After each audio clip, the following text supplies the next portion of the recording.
Je suis en train de lire un livre qui s'appelle Pèlerin du Cosmos de Serge Rêveur Nazar, qui parle de la mort, mais qui l'explique très très bien.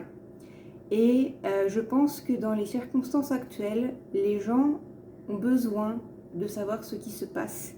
Et j'ai donc décidé de vous lire à travers cette vidéo. C'est juste une page, donc ce sera pas excessivement long. Mais il fallut bien que je me rende à l'évidence lorsque son cœur s'arrêta de battre, alors qu'elle était dans mes bras.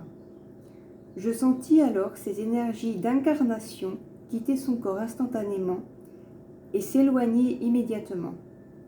Je sentis aussi une partie de mes énergies partir avec elle. C'était fini. Bien sûr, je connaissais les principes de la vie incarnée. Je connaissais les processus de l'incarnation. Je savais ce qu'allait vivre cette conscience qui faisait partie de la mienne, mais je ne savais pas quel vide pouvait créer le départ de l'être aimé. Je l'ai appris dans la souffrance. Lorsque j'ai demandé des explications à son guide, il m'a répondu que leur rôle n'était pas de prévenir de ce qui devait être vécu. Il m'a rappelé ce qui m'avait été dit, à savoir que sur Terre, nous souffrons parce que nous ressentons une séparativité lors de la désincarnation d'un être cher à notre cœur, parce que nous nous trouvons dans une ambiance vibratoire, ralentie, lourde et séparée des plans cosmiques. Il m'a été précisé que nous devrions vivre ces événements comme si l'être était parti faire un voyage provisoire dans un autre pays en attendant des retrouvailles et que ce qui était vécu ici comme une mort correspondait à une nouvelle naissance sur d'autres plans où tout était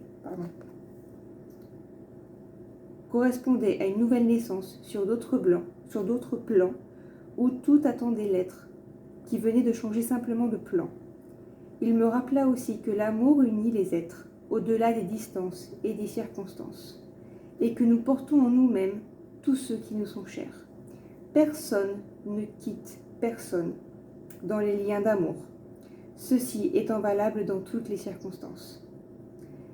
Il me dit enfin qu'au travers des circonstances de la vie, nous devons vivre d'autres choses, le tout étant expérience, évolution et expansion.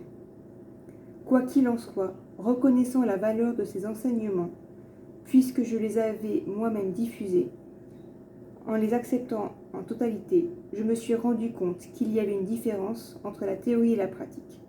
Je commençais à mieux comprendre les autres dans les malheurs qu'ils avaient vécus et commençais à concevoir pour ces êtres plus de compassion. Voilà les amis. Si vous souhaitez avoir plus d'informations sur ce livre, il est sur internet. Mais j'espère qu'à travers ces quelques lignes, vous avez pu comprendre le chemin des personnes qui décèdent. Ils ne décèdent pas, ils passent juste à un autre plan, mais ils sont toujours avec nous. Nana!